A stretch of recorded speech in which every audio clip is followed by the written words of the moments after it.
The percentage of Americans who are married and owned a home by age 30 has collapsed from about 50% in 1950 to only 12% in 2025. And that trend really started to break down after the 1970s. An obvious reason for this is affordability. Many young people borrow money for a car and for college, and then get an average income job that can barely cover rent on a one-bedroom apartment.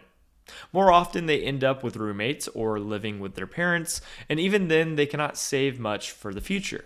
Even in cases where someone avoids car debt or student loans, works a normal job after graduation, and manages to save a little money for a down payment, housing prices today are so high relative to income that even a starter home is out of reach. This creates a unique situation where many young people feel economically hopeless.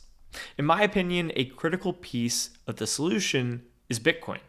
Our current money is broken, and as a result, those with wealth, typically older people who have been compounding their wealth for decades, save in real estate and stocks.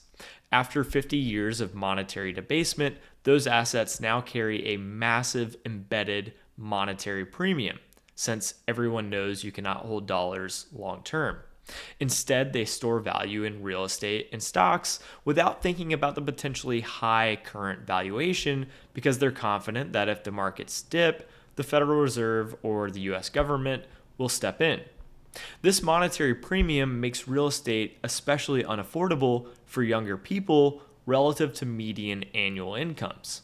Sound money like Bitcoin addresses this in two clear ways. First, older generations can stop buying overvalued real estate and instead buy undervalued Bitcoin and potentially receive greater future returns.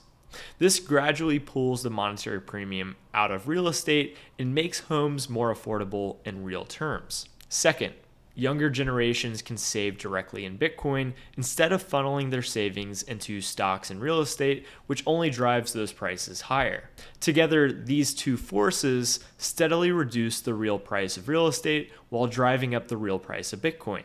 In fact, that's what's been happening for the last 15 years.